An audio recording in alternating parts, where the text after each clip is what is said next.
Soal nomor 31. Pemanfaatan lingkungan hidup yang sesuai dengan pembangunan berkelanjutan adalah A. Mengusahakan agar tidak terjadi pencemaran pada sumber air. B. Menebang pohon yang memiliki nilai ekonomi tinggi. C. Menggunakan pukat harimau untuk meningkatkan produksi ikan laut.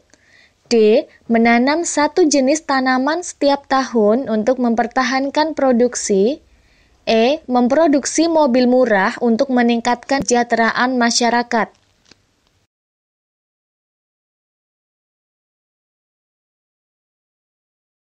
Soal ini menggunakan konsep pembangunan berkelanjutan. Pembangunan berkelanjutan memperhatikan kebutuhan generasi sekarang dan generasi masa datang.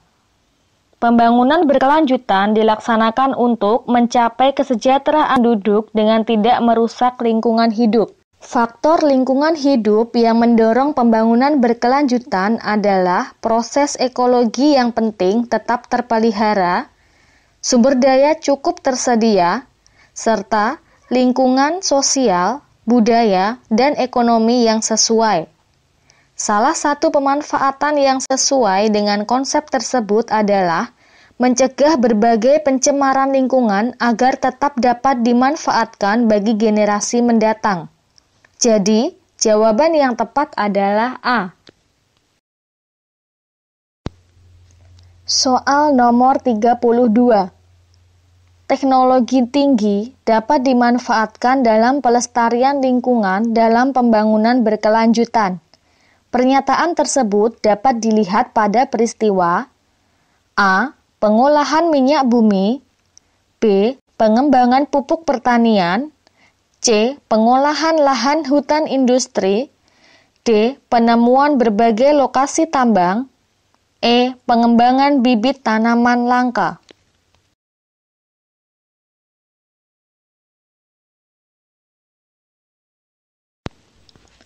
Soal ini menggunakan konsep pembangunan berkelanjutan. Saat ini adalah era pengembangan berbagai teknologi tinggi. Salah satunya adalah pengembangan teknologi untuk pelestarian bibit tanaman langka. Dilihat dari manfaatnya, tindakan tersebut sesuai dengan konsep pembangunan berkelanjutan. Pembangunan berkelanjutan memperhatikan kebutuhan generasi sekarang dan generasi masa datang. Pembangunan berkelanjutan dilaksanakan untuk mencapai kesejahteraan penduduk dan tidak merusak lingkungan hidup. Faktor lingkungan hidup yang mendorong pembangunan berkelanjutan adalah proses ekologi yang penting tetap terpelihara, sumber daya cukup tersedia, serta lingkungan sosial, budaya, dan ekonomi yang sesuai. Jadi, jawaban yang tepat adalah E.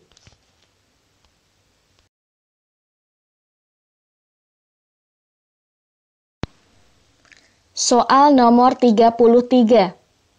Kegiatan menebangi pohon atau penggundulan hutan adalah cara tercepat untuk merusak lingkungan hidup. Urutan bentuk-bentuk kerusakan lingkungan hidup yang dimulai dengan penggundulan hutan adalah A. Erosi, banjir, longsor, dan kekeringan. B. Erosi, longsor, banjir, dan kekeringan. C. Kekeringan, erosi, longsor, dan banjir. D. Kekeringan, erosi, banjir, dan longsor. E. Longsor, erosi, banjir, dan kekeringan.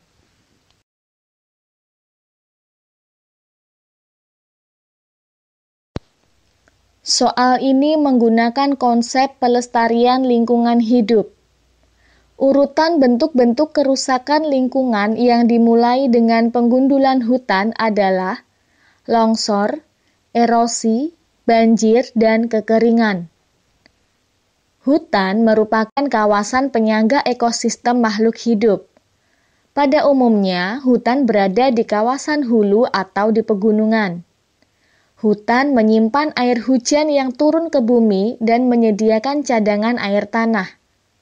Saat digunduli, hutan akan kehilangan kemampuannya dalam menyimpan air.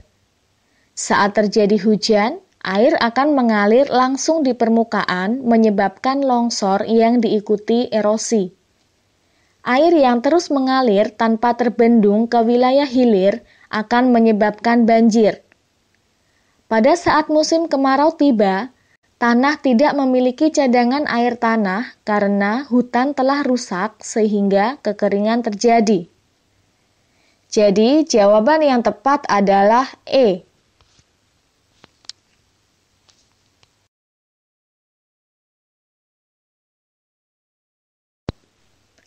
Soal nomor 34.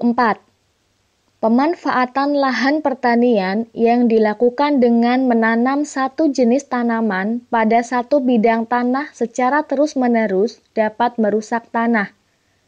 Upaya untuk mengatasinya adalah A. Reboisasi, B. Penghijauan, C. Rotasi tanaman, D. Pemupukan, E. Pengairan.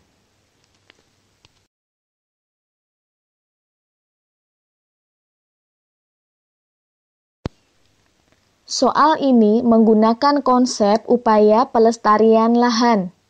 Pada saat ini, kebutuhan jumlah pangan seiring pertumbuhan penduduk semakin tinggi. Ada beberapa kesalahan dalam kegiatan pertanian demi memenuhi kebutuhan tersebut yang berakibat rusaknya lahan. Salah satunya berkurangnya kesuburan tanah akibat penanaman satu jenis tanaman secara terus-menerus. Upaya mencegah kerusakan dilakukan dengan metode vegetatif, yaitu cara rotasi tanaman atau pergiliran tanaman atau crop rotation, yaitu penanaman tanaman secara bergantian atau bergilir dalam satu lahan. Jenis tanamannya disesuaikan dengan musim. Fungsinya untuk menjaga agar kesuburan tanah tidak berkurang. Jadi, jawaban yang tepat adalah C.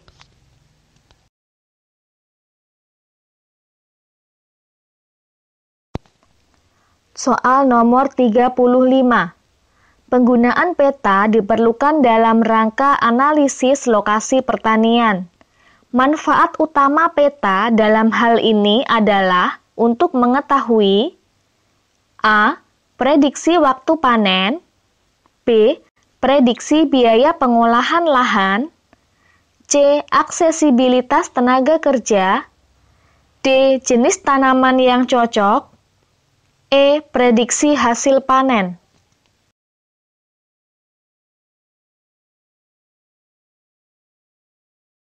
Soal ini menggunakan konsep manfaat peta. Dalam bidang pertanian, peta dimanfaatkan untuk menentukan jenis tanaman yang cocok ditanam di lahan pertanian. Untuk menentukan jenis tanaman yang cocok di daerah tertentu, harus memperhatikan aspek curah hujan, jenis tanah, dan kemiringan lereng. Adapun peta-peta yang digunakan untuk menentukan jenis tanaman yang cocok di lokasi tertentu, antara lain peta curah hujan, peta jenis tanah, dan peta kemiringan lereng.